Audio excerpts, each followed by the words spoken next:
Good afternoon.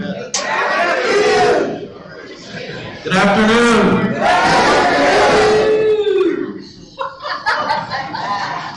Good afternoon. Welcome to Lunch with Books. My name is Sean. I'll be your host. If you have a cell phone, please turn it down or turn it off or put it on buzz or whatever you kids do to silence your phone.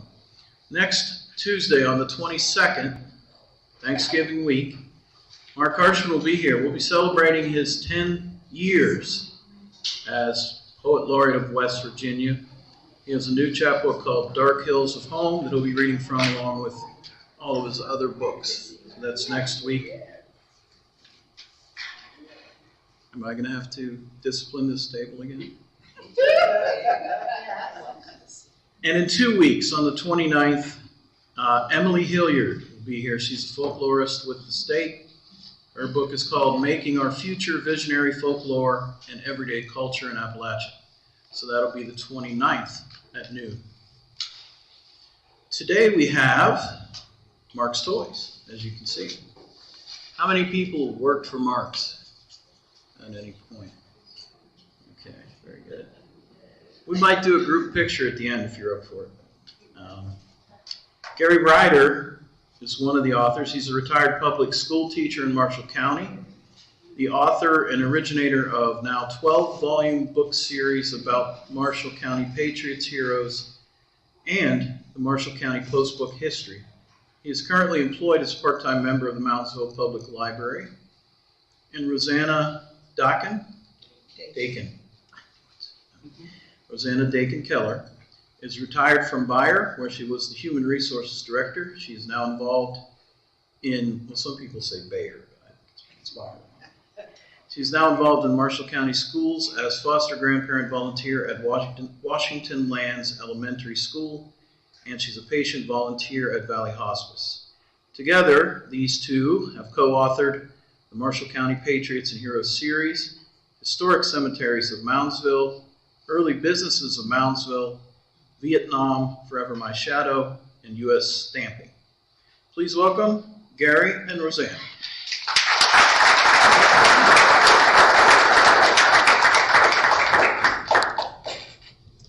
I'm glad y'all came.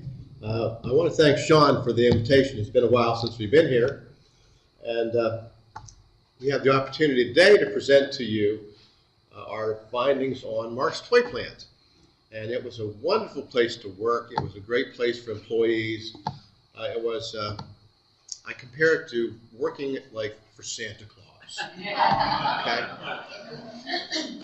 You got to make toys and you knew you were making kids happy. You knew that when they opened their presents on Christmas morning and they got a Marx Toys, they were happy. I know I was. I couldn't wait for Christmas for my mom to get me something from Marx. So let's begin our process here. This has been the most popular book that Roseanna and I have done as far as sales. We enjoyed it so much, talking to the people, relating to the people, hearing the things of what it was like to work at Marx Toys. You know, it's one thing to do the toy books, which a lot of people have done. Showing you the toys, showing you the prices, showing you the boxes. That's fine. But who made them? What was it like to make them? What was it like to work in a plant where you had to make 3,000 big wheels every shift a day and still not be able to meet the market? They made 9,000 a day and couldn't meet the market every day. I mean, it was that big a toy. Just that one alone was a big toy. So what was it like for these people on the line? What was it like for these people in the paint shop? What was it like for the wearboys who constantly had their names used in vain? I was one of them. Learned quickly. You know, you had to do a certain job. You had to keep things stocked. And you better have it stocked or they're going to tell you how much money they're losing to the penny. They know. So it's that kind of thing that we found such enjoyment in it. And it seemed like everybody we talked to worked there or had a relative who worked there. So it was almost impossible to find someone who didn't work at Marx Toys. So it has done extremely well. It has gone nationwide. It has sold from Florida to New York, from California to New Jersey to Virginia. It's been everywhere on Amazon. The toy collectors love it. Well, what motivated us to do the book were multiple reasons. At one point, we were at a show down in Moundsville, and Jason Turner came over and asked me, while we were in the midst of our Patriot series, if we would do a Marx Toys book, because they had a museum at that time and they wanted to use their resources to help us do this. It just didn't catch fire for me at that point. His dad was running the museum. I absorbed it, but I didn't take it to heart. And then it occurred to me several years later that why not? My mom was the last secretary of Marx Toy Plant.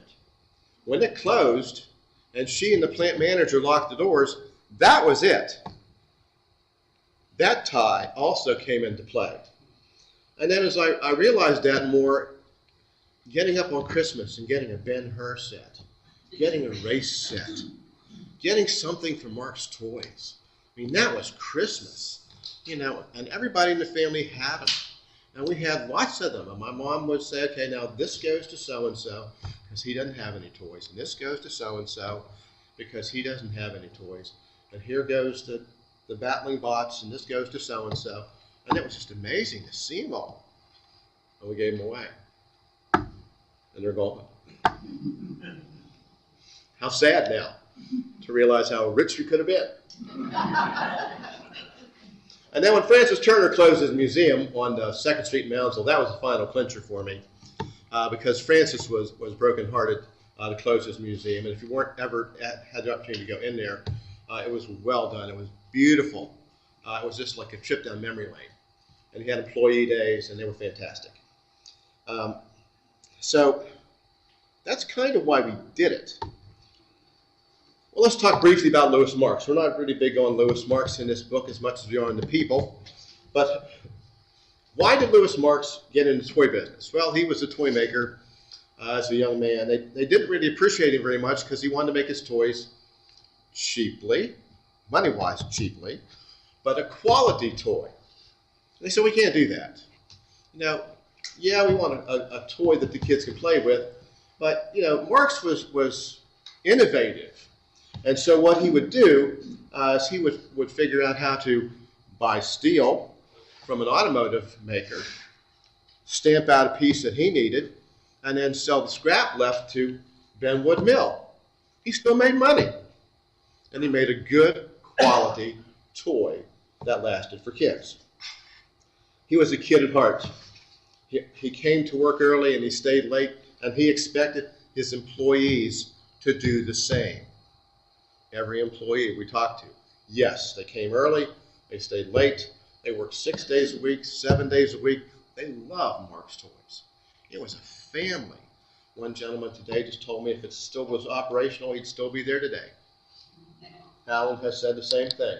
He would still be there today. It was that much of a family. It was that much of an enjoyment to go to work. Even though you had that pressure, Marx wanted no kid to do without a toy at Christmas. That's why he made the cheap toys. And one of the early toys he made, a fantastic item. They got to go back to the early 1900s. Monkey on a stick. Hours of enjoyment. Hey, it worked. I thank Ed Tomlinson for this toy. Not the stick, but the monkey, because Ed was generous when we interviewed him, and I like that. That's all it does. That's it. Imagine the kids with video games today. And who does he kill? Nobody. He just climbs and climbs up and down. Okay? Also, now Marx didn't invent the yo-yo. He didn't invent the yo-yo. The Filipino man on the street was carving a yo-yo, and Marx came by, and And the Filipino man put a string to it and was playing with the yo-yo. And Marx said, I bet you kids like that. So he made one. Put a Marx logo on it. Everybody in America had a yo-yo. Didn't invent them, but he created a toy that was cheap enough for kids to play with. Now, why did he come to Glendale? Well, we have talked briefly about the Fokker airplane plant. A gentleman named Fokker was making airplanes. They're wooden airplanes. Let me classify that for you. And it's all wooden construction, but they flew very well. He was very successful in production of airplanes in Glendale in this factory, the North Plant, for those of you who work there.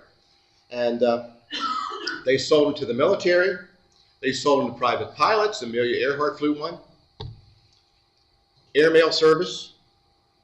The first Canada to Key West airmail service went through Glendale, West Virginia. They hoisted the bag up on a pole. The plane flew, latched it with a hook, and took it on to Key West. Came through Glendale. We were that focal of a point. They thought that Glendale would be a key airplane area of this country. And Fokker was going to do it. And he did very well. What made him successful was the Fokker trimotor. Very well done. Good distance, good speed, great. A fantastic plane.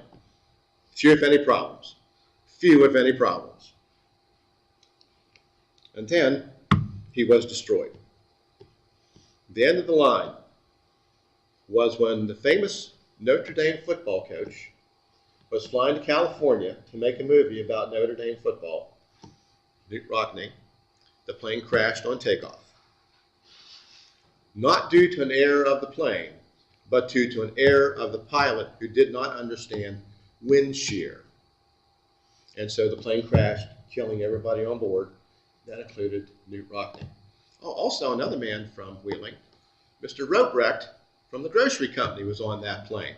And I credit that to Sean Duffy, who found that, and I stole that from the book, Sean.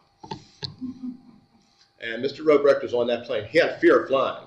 He was going to drive to where his daughter was having an influenza issue and was dying. The family members were dying from it.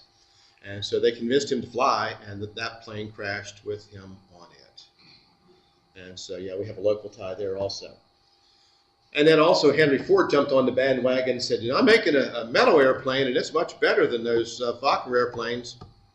I think you should ban those. So they did. And Roseanna was lucky enough to come across, and I have the picture, a gentleman in Glendale who has a seat from a Fokker airplane. Just take your wicker chair off your back porch and stick it inside an airplane. That's all it is. That's all it is. It's a wicker chair. It's kind of scary. Versus today. One of the things we found was a gentleman named Dave Hall came to me and he said, my parents' house across the railroad tracks from the airplane factory was the cafeteria. It was up on concrete blocks. There's nothing underneath. And that's where the Fokker airplane workers came for lunch. That's the cafeteria. Well, how do you know that, Dave? Well, on the outside of the building, when we were taking the insole brick off, we found a sign that said, coffee 5 cents. Okay. So it's cafeteria.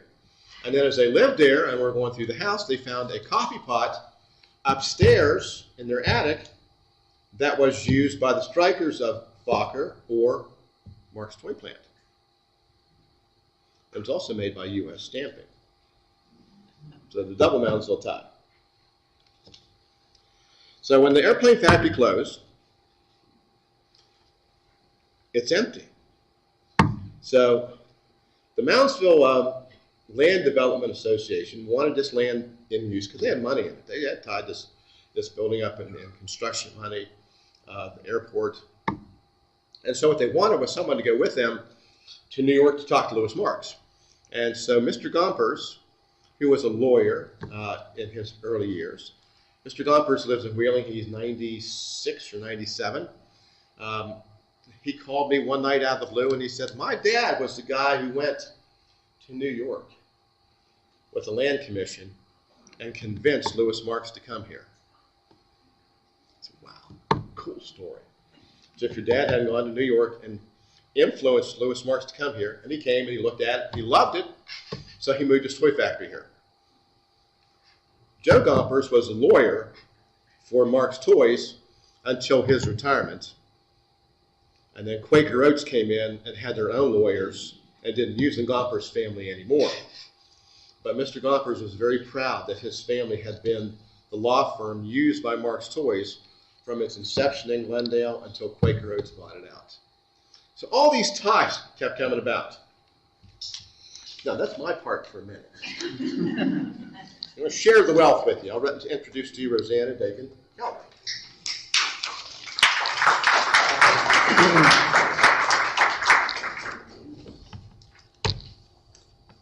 You'll have to excuse my voice. I don't have bronchitis now, but it's done its damage on my voice. And so I'll croak along here and read you some excerpts from some wonderful people that we were able to get stories from.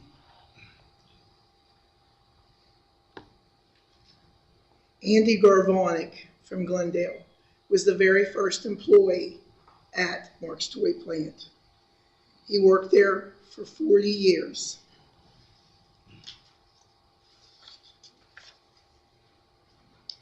He started on January 4th, 1934, and retired February 8th of 1974.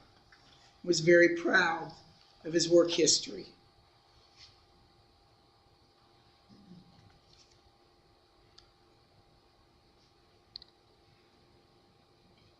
The second person I want to talk about is Buck Livingston.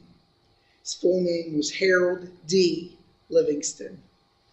Now, Buck started with Marx Toy Plant at the very lowest level and worked his way up to ending up being a plant manager of the facility. He knew everything about the plant, inside and out, knew all the workers. He was the main man for production for many, many years at Marx Toys. He also tore up his hand working on a wartime government project. They were trying to find a method during World War II to manufacture shell casings from 30 caliber bullets. It was a tough project and involved forming a smooth cylinder out of a flat metal disc. No one across America had been able to find a way to do this. Buck did, and the government awarded Marx Toys the contract to make those casings in all of its facilities across the United States.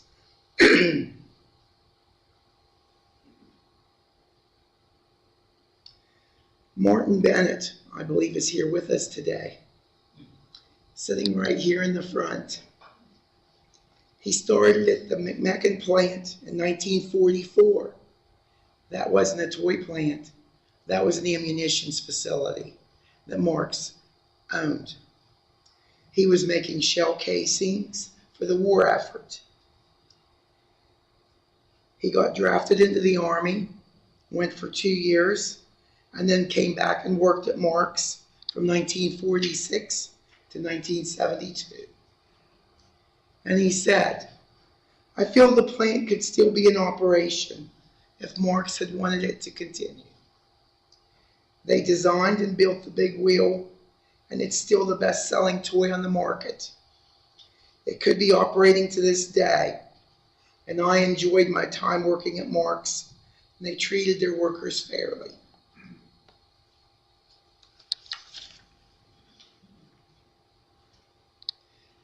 This is Mike Yankowski. He was a foreman at Marx.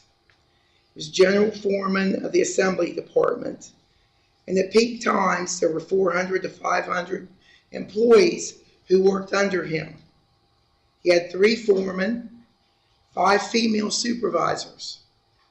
There were 15 to 30 wear boys who did special jobs. He said the women primarily did piecework, and they made more money, $18.20 a day.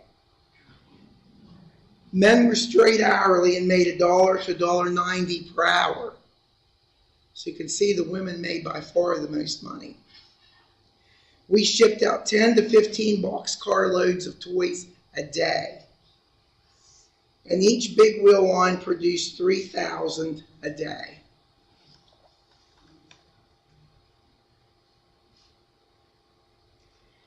Bill Wennick, who lives in Glen Dale, both his parents worked at Marx Toys at one time. His father worked for many years as a carpenter for the company. And so Bill was a small boy, had two parents working at Marx. He said, I was always amazed at the generosity of that company. He said they would have an annual Christmas party. And I remember sitting on Santa's lap, and we were given so many toys, our parents could hardly carry them away. Excuse me. Prior to Christmas, the toy plant officials would have each worker fill out a card listing each child, their age, their gender, and the age and gender appropriate toys were selected for each child and on hand before that big Christmas party. Not many companies do that. They certainly do that these days.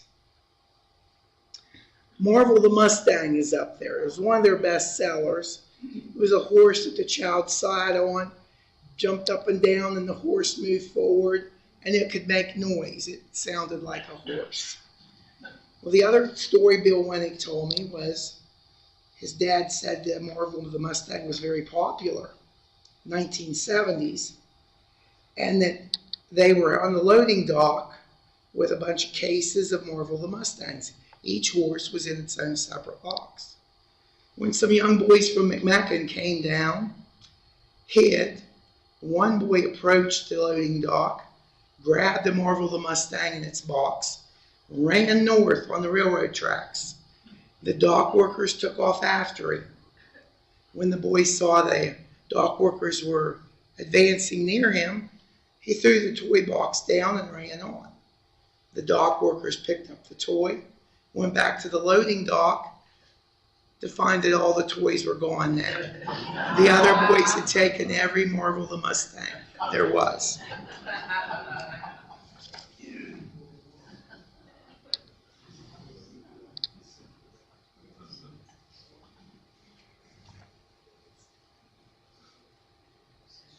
The Big Wheel was a bestseller, but there was an issue with the Cobra. The seat wasn't functioning as well as it should. It was not very comfortable. So they redesigned it, and Alan France was part of that.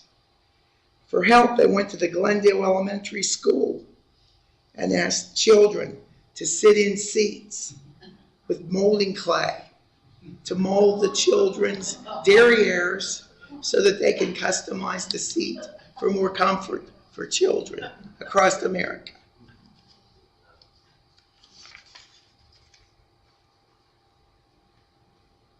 Alan France also talked about the time he was going up the steps into the office.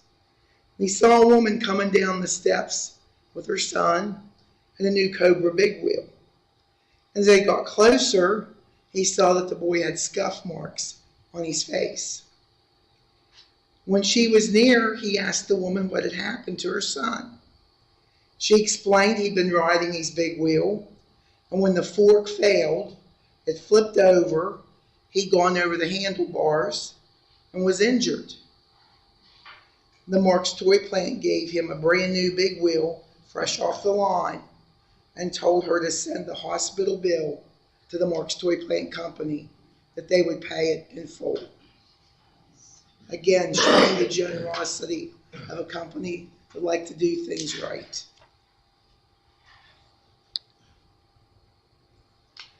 Chuck Davis, he was from McMechen. He also worked at the Marx Shell plant in McMechen during World War II. He was the foreman, over 14 guys, and he said, we used and grinded the tools to cut the shells. We first made 75 millimeter shells, and when we made 12,000 over our quota, they told us to change out the lathe and start making 105 millimeter shells. So they did that. until they broke the quota. And then the boss came in and told us to start making the 3-inch Navy shells. And those 3-inch Navy shells are about 3 feet long, 3 inches in diameter. He said, then the boss came in and said, Chuck, you and the guys are doing a great job.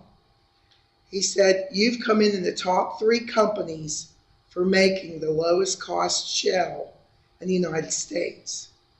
He never told them if they were first, second, or third, but that they were just in the top 3. And this man, Chuck Davis, was very proud of that accomplishment.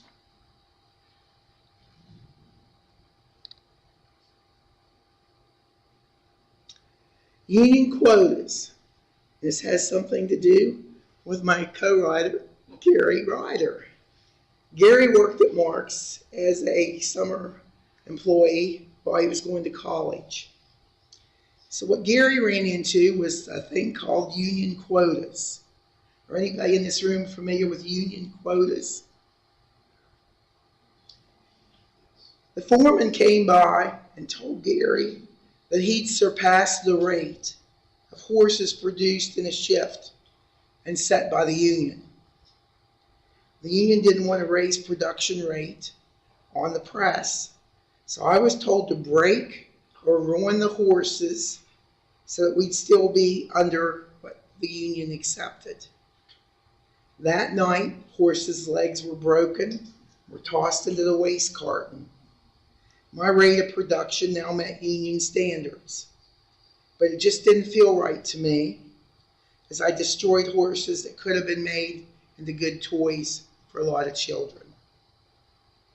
He said when his summer job was about to end, the very last night, he heard screaming coming from the process where the presses were down the line. A repairman had been fixing a broken injection press, and it closed accidentally on his hand. And you could hear the screams as his hand was smashed in the press. He said that summer, I'd also noticed several of the male workers on the presses were missing a finger or two from their hands. So he said he determined in that 3rd year of college that would be where I became motivated to get my education and not have to work in a plant and risk life and limb to do that kind of work. It had that kind of an impression.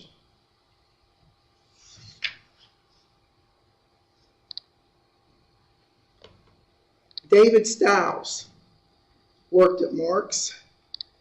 He said because he wanted to buy a car, so he wanted to earn some money. He said he was in the paint department, and he cleaned the masks that the women used when they painted. Now, the mask wasn't something you wore on your face. It was something that shielded part of the toy from the spray of the paint that you didn't want to cover. Those masks would get filled with paint within 10, 15 minutes, have to be changed out. Each woman had 3 masks. So he was one of the guys that would take those masks and take it over into a bin where they had a vat of methylethyl ketone. Very corrosive chemical. You know it's corrosive if it's going to eat paint. So it would eat the paint off of those masks. And he said we were supposed to wear a face mask to enter that room, but because we were in and out so fast, we didn't bother with it. And the chemical smell of the room, if you were in that room for too long, it would make you high. So there was a lot of chemical exposure when working in the paint department. Bob George talked about wanting to thank the nurses. He too worked in the paint department. He said he had an accident where he was working with trichloroethylene. Some know it as TCE. It too was cleaning the masks, getting the paint off. He accidentally stepped on the paddle of the TCE tank and sprayed TCE into both of his eyes. The fast action of the nurses flushing his eyes saved his eyesight, and the doctors at Reynolds Memorial Hospital conveyed that same thought. their quick action is why he could still see. Frances Beresford Allen worked at the paint department for several years at Marx. She talked about her work on the assembly line as well. She said she found the men at the plant to be very helpful for the most part, and hard workers, and ready to keep the assembly lines going. But she said sometimes the women were a different story. She said, they were hard workers, but their mantra was, I'm not here to make friends, I'm here to make money. So they knew to the exact penny what their paycheck would be from working on those assembly lines. And God help you if you were a person that was causing that assembly line to slow down, because that meant money out of their pockets. If you had to have a backbone to stand up for yourself. She said if you were the one causing the line to back up when it take break time, because you only got a 10-minute break, and you got a 15-minute break for lunch, and another 10-minute break, you forewent your break. You were expected by peer pressure, don't take the break, you stay on that line and get caught up. So when we come back, we go back to make more money.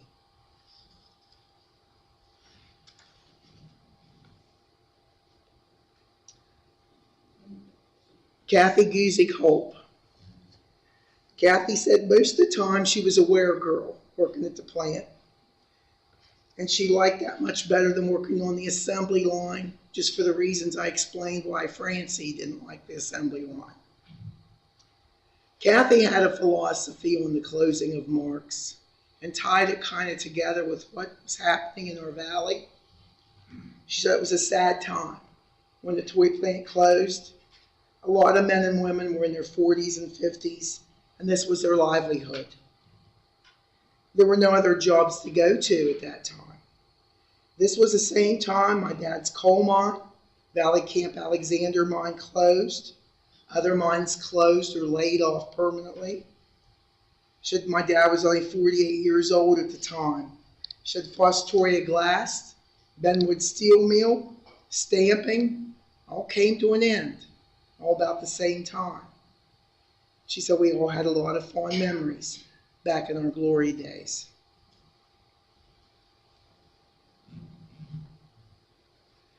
Kermit Carney started at Marx in 1949. He was a truck driver and drove the truck until the plant closed. He drove for 31 years.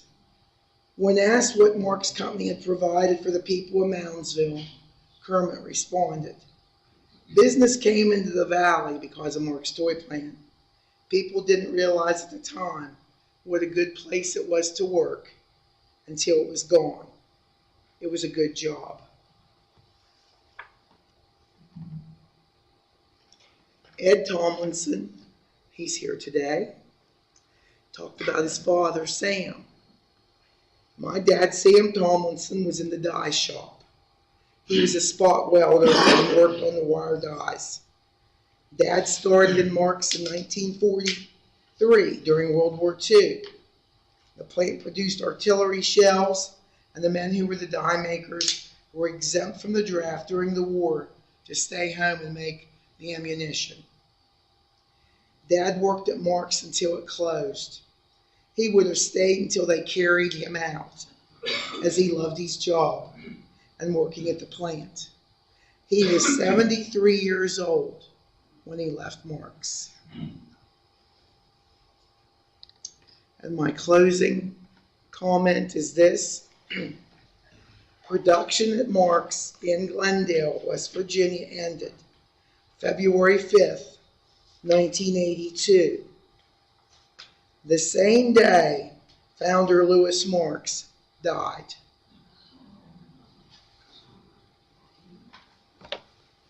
Thank you.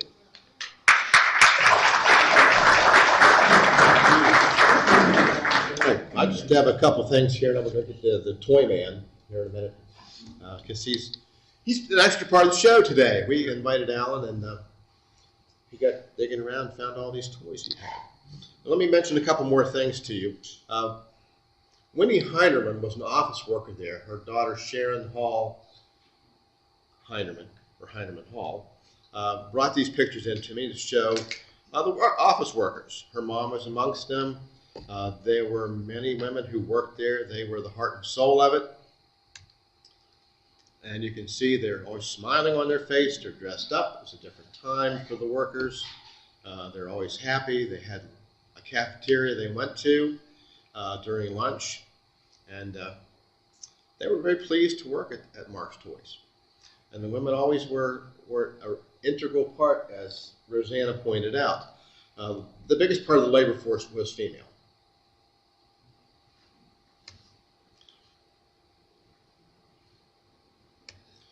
Now, the one you see to your right was a woman with her head stuck into the blow mold.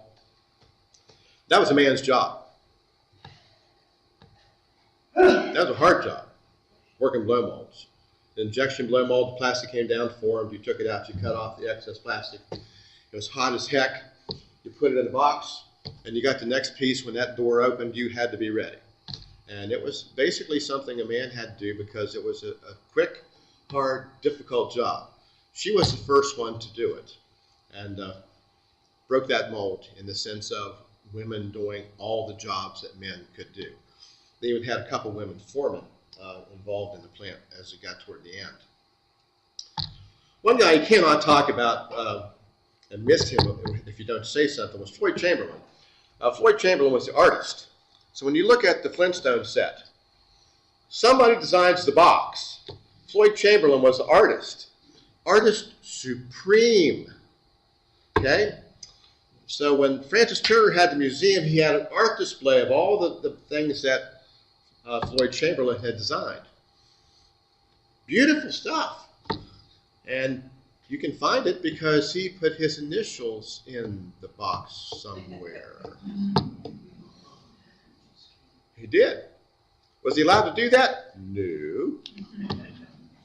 So he snuck him in. So he might put it in the grass. He might put it in the wall of Fort Apache. He might hide it somewhere. When the American Pickers came in and bought the scene of the space scene, Floyd Chamberlain had designed his initials up in the sky of the space scene. They bought that from Mr. Turner when the American Pickers came to the Toy Museum. So Floyd was a great artist. And when the plant closed, he stayed here. He did not leave the valley. He could have gone on elsewhere, chose not to. He could have made better money elsewhere in art, chose not to. He loved Marx Toy Plant that much. What ruined the plant was Quaker Oats. Quaker Oats came in and bought it with the intent to destroy Marx Toys. It was a tax write-off. They wanted to destroy the business. So they did. They fired all the people who knew anything. Yeah, you've been here 40 years. You got a college degree? You got an engineering degree? Nope. Okay, you got a high school education. Too bad. You're gone. I'm going to bring in some highfalutin college boy who ought to redesign these toys. We can make them even cheaper. And then they started to fall apart. And then they came back, warehouse by warehouse by warehouse of broken toys. Quaker Oats knew what they were doing. They ruined the business. They did it intentfully. Buck Livingston went and said, if you produce the guns through off-season that we produce, that will keep this business going. They said, we're Quaker Oats. Quakers don't believe in guns. No gun production. Again, an attempt to destroy the plant. So they did. Empire Toys finally bought them out. And the saddest day for people in Glendale was watching the trucks take the presses across the track to Empire Toys. They knew it was over. They knew it was gone. Alan was there the last day when they got word. That's why we brought him. But what else I want to introduce you to is Francis Turner and his museum. Francis Turner had a beautiful place down there, the big wheel. He had display cases up everywhere. He had all the toys Marx produced. There he is in front of one of his toy sets. The whole family was involved. There they are on opening day of the museum. It was quite an event. And every year they had an employee day. Some of you probably went to the employee days. Any of you go to employee days at Marx? Ed, did you go? Mark, did you go? Okay. Those are kind of neat to get together. Of course, the county commissioners were there to cut the ribbon. And there's the Turner family with the American Pickers. So now we're going to Mr. Toys. Not Bill Nye, the science guy, but Alan France, the toy guy. And I introduced to you a man who was there the last day, a draftsman and a good friend and relative through marriage, Alan France. Thank you. I just want to say one thing. I'd like to tell you categorically that I am more nervous than a long-tailed cat in a room full of rocking chairs. So, we'll get started. I have a friend that always said that.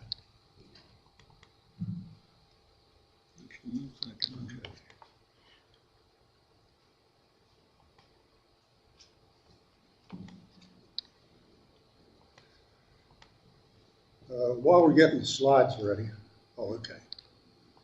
Around over here, right? I'm going to go over here. Okay. Well, I got way ahead of myself, but that's okay.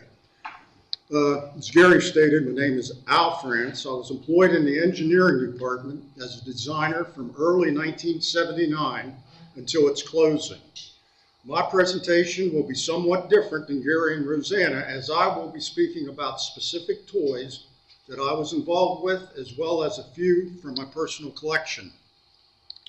I've done my best to document the information and dates that are presented, so for you avid history buffs and toy collectors, please bear with me. After all, it's been 43 years. So let's begin with a description of the engineering department and fellow employees. Let's begin with the layout of the engineering department, located on the second floor. It was L-shaped with 3 rooms, and each room was approximately 40 feet square. The reception area, or lobby, was at the crux of the L shape. One entered from the lobby into the main office, which housed the engineers and project managers. Parallel to it, on the left side, was the design room with the engineering administrator, tool engineer, and designers. The rear of the design room led to the model room with our technicians or model makers. It also had a door that led back into the lobby. In addition to these rooms, directly behind the engineering and design rooms was a very large warehouse which stored a sampling of all the toys Marx made over the years at the Glen Dale facility. And that's how some of these toys I have came about. I went back there and found a bunch of toys I used to play with. So, now who were these men and women? Robert Locke, Vice President and General Manager, Maxine Ryder, Executive Secretary, who Gary knows, George DeHaven, Engineering Manager, Edward Degg, Department Clerk, Darrell Wortman, Engineering Administrator, Richard Knight, Product Manager, Leo Poziwak, Engineering Trainee, myself, Senior Designer, James Ray, Technician, Model Maker, Edward Sullenberger, Product Manager, Tom Green, Junior Designer, Jesse Rome, Technician, Model Maker, Merle Zwicker, Tool Engineer. That is a total of 13, and of those, 7 were local or Ohio Valley natives. The original blueprint for the employee schedule is up here if you want to look at it and see if you know anybody. Most of us were hired within a 2 to 3 month time frame, except for Maxine Ryder, Jesse Rome, and just James Ray.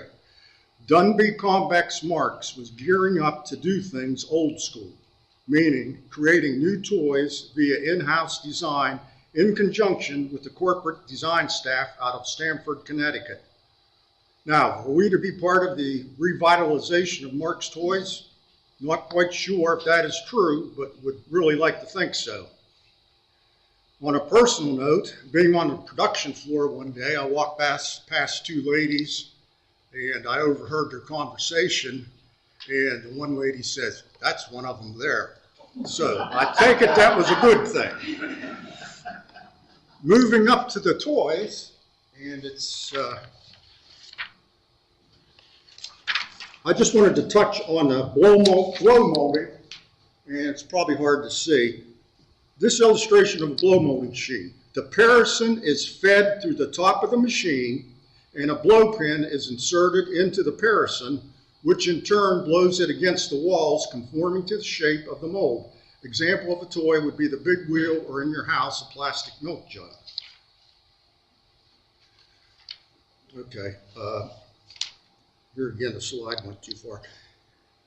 Injection molds. An injection mold forced molten plastic through a tube via a screw mechanism, forcing it into the cavity of the mold. Example of a toy would be Legos, or on your car, it would be the bumper.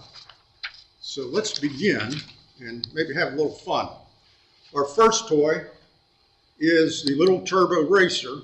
As can be seen, the turbo racer sold for $54.98 in 1979, and in 2022 it would have sold for approximately $219.86.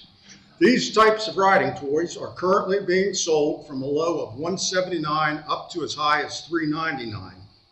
Not so long after this vehicle was released for sale, our corporate design people paid us a visit. They had two issues that needed to be corrected, and these next two items are an example of the many problems that we dealt with on a daily basis. As you can see, the foot pedals are mounted on the very front, and on the left side is a permanent, looks like a button, and on the right side is the switch activation. There you can see a side view of it. So this switch had to be replaced. Removal of the foot pedals. Our corporate designers explained to George, Ed, and myself that we must be extremely careful. Now, we're going to remove this from the car. And they said be extremely careful when making this mold change, as they did not want the Mercedes effect to creep in. Anybody know what that is? You're not going to believe it. I drove a Honda Civic then, so I couldn't relate to it. Okay, the three of us then looked at them, and the question was, what is the Mercedes effect?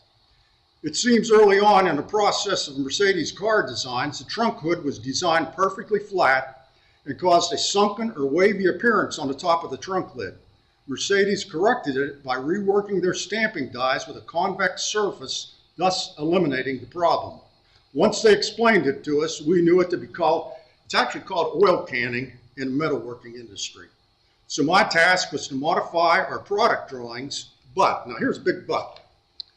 Per corporate design, it was imperative that we purchase a 56-piece set of Copenhagen ship's curves, which in 1979 cost $160, and today would cost $639.82. And I saw a set of these on eBay, 600 plus, and a lot of guys were writing in and say 200 tops. But like they said, if that's the cost of these now, I'm sitting on a gold mine.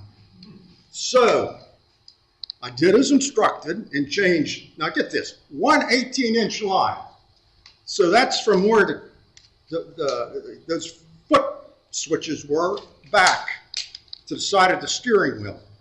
On the drawing sheet, it's an 18-inch straight line. Well, I changed it to a convex line with a number 31 Copenhagen curve. Now, today, and I finished my career in CAD and more sophisticated programs. To do that, you basically, it's called a polyline. You click the points where you want the polyline to be. Then when you're done, you go and you pick any point on that line and you pull it and stretch it, and you can make any curve you want. So that's how easy it would be today. Now, my opinion is that this was more a corporate design issue so that they could proudly say that they had the molds changed to conform to a number 31 Copenhagen ship curve. I guess it sounds a little bit more impressive than saying we had the molds modified and remachined to incorporate a convex radius, which we all understand. Next, we dealt with the on-off switch. After corporate had gone, Ed Sullenberger and myself put our heads together and we came up with a general concept. The only problem is wow, that we had no product drawing, so once again, it was necessary for me to create a product drawing from a sample steering wheel. This was not done by sophisticated computer-aided drafting software, but was hand-drawn on a drafting board, full scale, on a sheet of paper, 42 by 48. The initial drafting of the steering wheel took 30 hours. The design of the insert took 20 hours, and just about every square inch of that sheet was covered. When finally ready to start, the switch cover design, Ed, the project manager, walks into the design room with a momentary contact switch. He says, "Al, here's the switch. I'll make it work." It's like that famous line from Star Trek, "Make it so, number one." So I did. Now here are some images of that. And there's a sample of it there. That's the cover. Again, the wires that go down into the steering column. Those are the component parts, and you can see the switch there. That is a handle that the child squeezed. And once again, that's one of the components that covered the wiring. And that is a living hinge, it's called. And it is just that. You use these every day, every time you open a medicine bottle. That plastic, when it opens, that's a hinge. Okay, and that's a living hinge. Now, I won't bore you with these details, but there's a specific way to design that. So, the project was completed, molds changed, and it was in the stores within 3 to 4 months. It was a major update and selling point for the Turbo Racer. I was very proud of my contribution, so much so that anytime we went into a store that sold the Turbo Racer, I would drag my wife Suzanne over to the toy section and point at the turbo box and say, "See that? I designed that." Now, the only thing that could have been better is if Marx would have put on the box, "Designed in-house by Marx Toys Design Wizard, aka Al France." Okay, let's have some fun with the next one. I'll try and get through. I've got so many here. There's Cindy, which was Marx Toys' answer to Mattel's Barbie. There's Barbie. Okay? There's Cindy and Barbie. Thumbs up for Cindy, down with Barbie. Okay? Now, looking at two side by side, which one would you prefer? As for me, I prefer Cindy, who has a slightly rounder or fuller face and looks like the guy you would take home to meet mom and dad. Barbie, on the other hand, has a more promiscuous appearance, and some of the clothes that she has been dressed in over the years make me question her moral integrity. But that's my opinion, so I apologize if you played with Barbie. You should have stuck with Cindy. So here's a little story on this packaging. George DeHaven, our engineering manager, walked into the design room one day with a half dozen or so Cindy packages. He had just returned from quality control, where he witnessed a vibratory test. Now, in quality control, they had machines set up that fasten the box to it and just shake the heck out of it, see what happened. I was standing on my drawing board, working with my board elevated into almost a vertical position, and I'm standing there, and all of a sudden I hear this crash against the wall, and I look, and there's a Cindy box laying on the floor. Yeah, well, okay. Then, next minute, 5 more are hitting the wall. And I said, who in the heck ticked George off so bad that he's throwing things? Well, here's what he told me. The package may get shaken during transit, but what about it when it was delivered to the store? Do you think the guys unpacking and loading the shelves are going to handle it with kid gloves? Heck no. They're going to be thrown, kicked, you name it, and that's just what happens in the real world. I'm happy to say Cindy did not budge and George was satisfied. Okay, there's Cindy's dollhouse. I apologize, I had to take these off the internet. That was a dollhouse in its packaging. Next is Cindy's dollhouse. And there were some problems with that. And so you know, the 3 stories you see, Cindy is 11 inches tall, so those floors were 14, 16 inches. The elevator on the side was battery operated, and my involvement was to work with the engineer to assembly problem issues. And he was in the design room, and he's working, and I can just hear him cussing under his breath. And then he said, "Who in that HE double hockey sticks designed this monstrosity?" And I thought, oh, okay. So he got to looking at that, and well, he solved the problem. It was attaching all that cardboard. That's one sheet of cardboard that's folded in thirds. And that has tabs on the back that you have to snap on. Well, the injection molds were wrong. There was a flaw in how they'd done the pins. And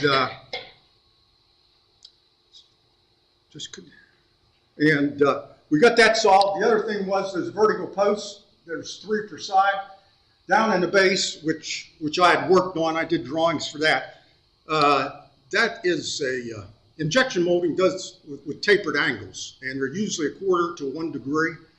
Okay, so the mating part has to be the same, but you have to get the dimensions correctly. In other words, at the bottom, if it's 1 inch, then the part that inserts is going to be 7/8 of an inch. That's an exaggeration, but to give you an idea, you've got to make that fit.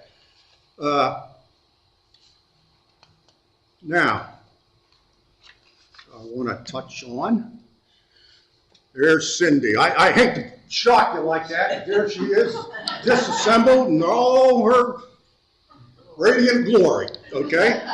Now, the deal with that is, I just took that apart a couple days ago because I just really did not know why these dolls were rejected. And well, some of them looked like they had 2 left feet, and that was a trouble in the molding. Then if you look, the arms and legs wouldn't twist, and there's some up here, the arm's straight out, it won't move.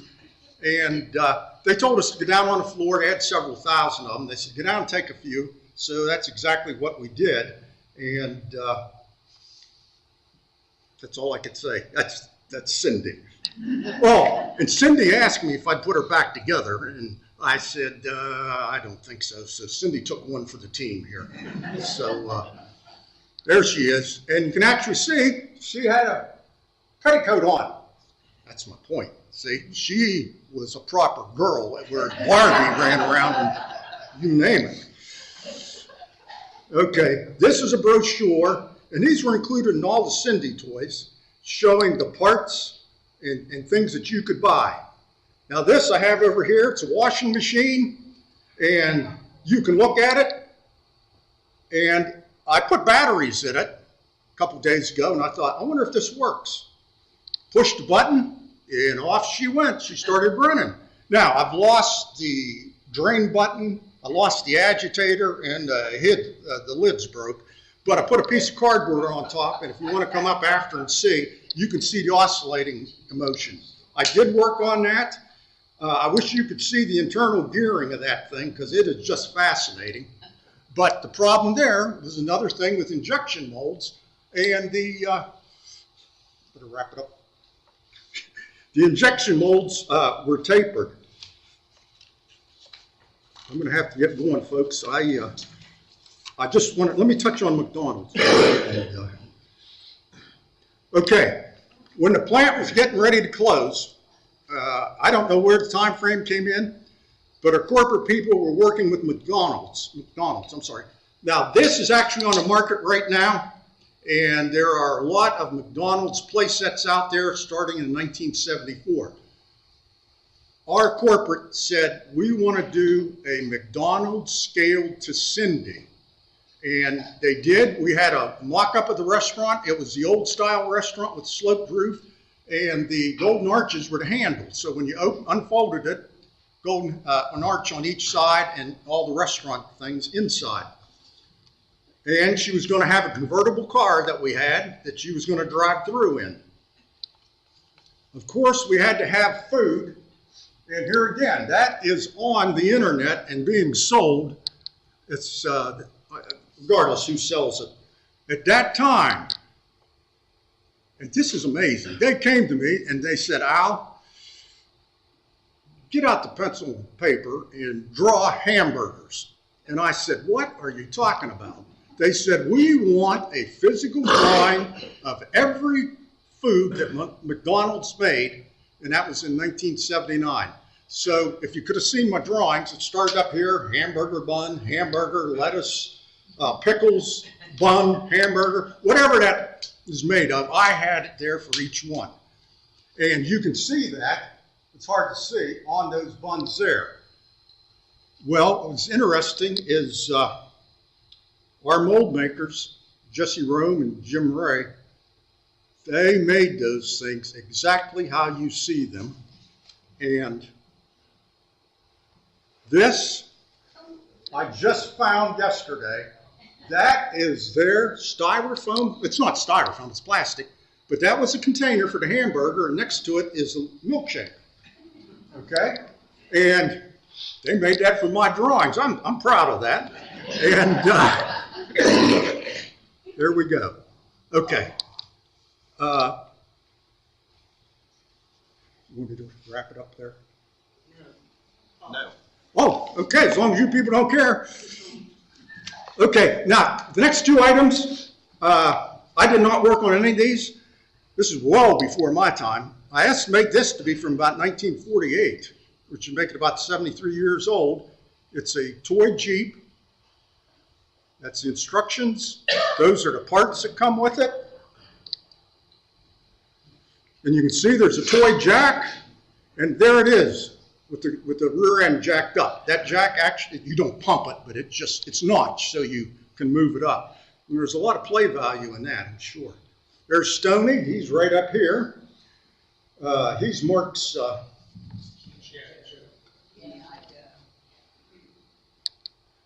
okay. I've got us all written down, but I'm just ad-libbing, folks. So there's Stoney close up. There's Stoney, and this is still in original packaging. Stoney, once again, this was taken off the internet. Those are some of the toys, components he came with. And that's the instruction manual. There's the front page. There's the back page. Now, let's get on to the big wheel. And Roseanna took one of my stories. Shame on you. Okay, so there you have the big wheel.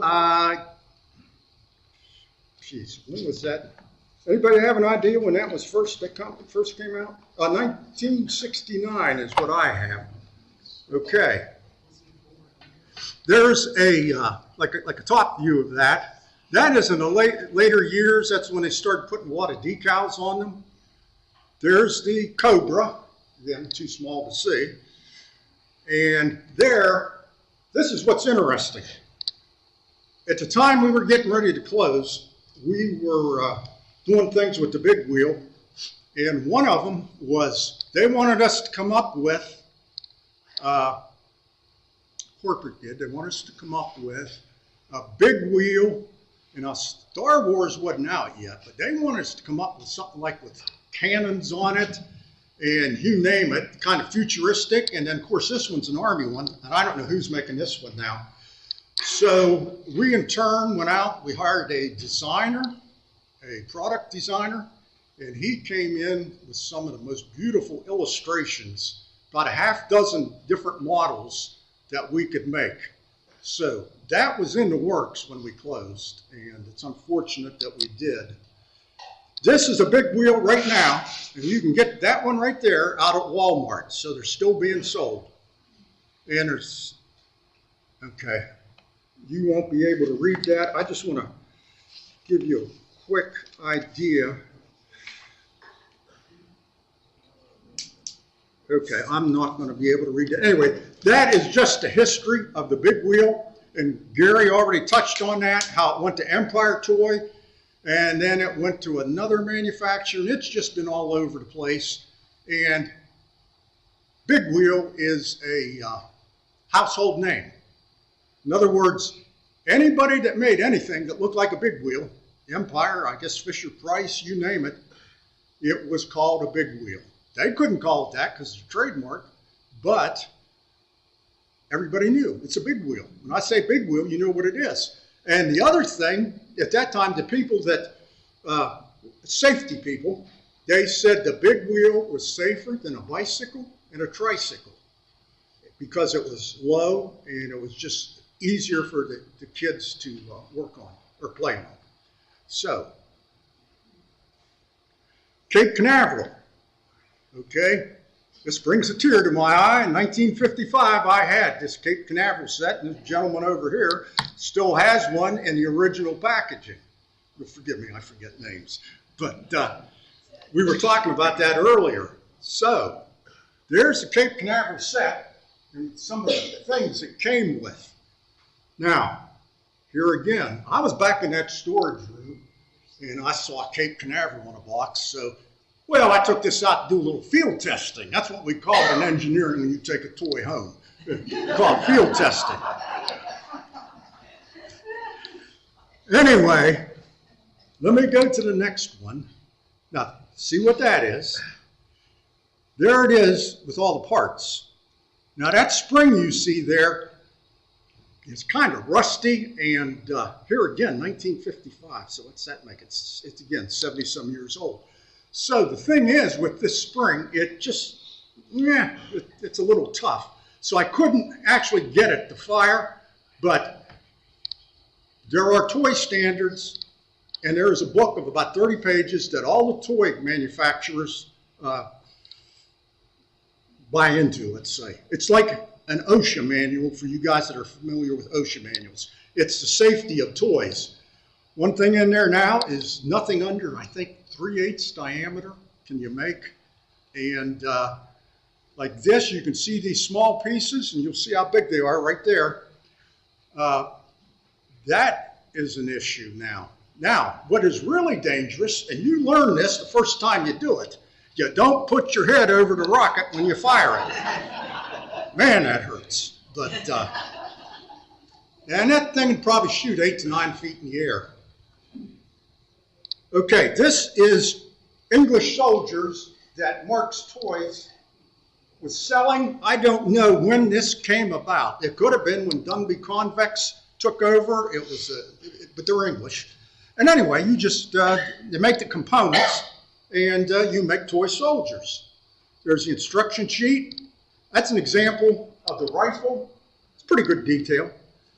This is a little blurry, but I wanted to show you that. That guy's head's only 3/8 of an inch tall. But I wanted you to see the detail that these model makers and mold makers went to make these things look realistic. It's really, I mean, they were talented people. Here's the, these are not ripcord cars or pull string cars. And basically, you pull that out, you go about 30 or 40 feet. So there was a series of those. These people, I don't know. Do you know them, Gary? What these were called? I forget. This was, here again, something Marx did way back. There's a conveyor, then that crank works, and it actually went in one of the toys. Here is a cannon, and here again, these projectiles today, like that little projectile vertical is probably 3/8 of an inch. And there's a spring in there, you put them in there, and you hit it, and it will fire from here to the end of the table easily. Next is a catapult, and there's some more of those round toys. You put this rock in this catapult, and it's going to go here from clear over to Sean there. So these things had some power. And now take this is in the 50s, and you're 5-6-year-old kids, and for some reason, we never died, we never swallowed these things. I don't know.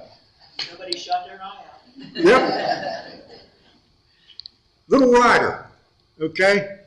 I didn't have this, but he's up front here, and this is an example of a blow molded toy. The front face is injection molded, and then it's snapped into the blow molded part, and it's pretty interesting, and that'll give you an idea just what we talk about. Honda. That's a 1984 Honda TRX 200. That is the year Honda's ATVs came out on the markets for adults. In 1979, we had this, I wouldn't say this actual machine, we had one of their prototypes on the floor to take dimensions of, photographs of, and I think corporate had entered into agreement. We were going to make an ATV out of plastic with, of course, the battery-powered electric motor. Okay? But here again, you know what happened. We closed. So Marx, to recover, was really, corporate people were hustling. They were getting hooked up with McDonald's, Honda, and a lot of people like that to get the product out. So this, can you hand me that book? That one she gave us today? Yes. This, a young lady whose name escapes me, just gave us this morning. And what you see here, it's called the factory set. This set consists of modern, up-to-date factory building plus 5 people and 7 accessories. All items made of plastic in exact detail and design. 12.5 by 5.25 by 7.25. Mold of sturdy, colorful plastic. Realistically detailed and designed, a replica of a modern factory building seen in any city or town. $2. Okay? We figured that'd probably be about 12 or 14 today. Now, there's the back doors. There's back doors open. Now, what you're seeing, this roof had a place to insert like a Christmas-size window light. You had that bulb fastener. Okay. And it lighted this. These were cut on the back side. You can see them up here of people's working. So that's exactly what that is. And real quick, we had a shark and a man. What was that called, Gary? Undersea set. Undersea. Anyway, it had multiple toys with it. And those are the shark's teeth. And look at that. I have to watch. The shark gets a hold of my man once in a while. There's the Flintstone box. And one little colorful story I want to tell you is back on this building, and I'm going to be politically correct. The model makers made these, okay, the first prototypes. And they were getting one ready to show to the engineering staff or whoever reviewed them. And I think this was Jesse Rome. Boy, was he ornery. He said, Al, you should have seen what happened when we made that. I said, what? He said, well, you see the office there? I said, yeah. He said, well, like in any office, a couple of the employees were kind of having an affair. I said, oh. He said, so we kind of showed them smooching in the window.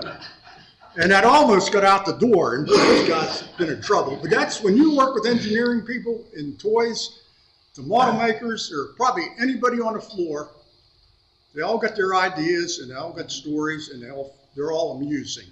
And I'm going to close now, because as Gary knows, I could keep you another 3 or 4 hours. I appreciate having the opportunity to speak to you, and if you have any questions, just come on up and I'll answer them.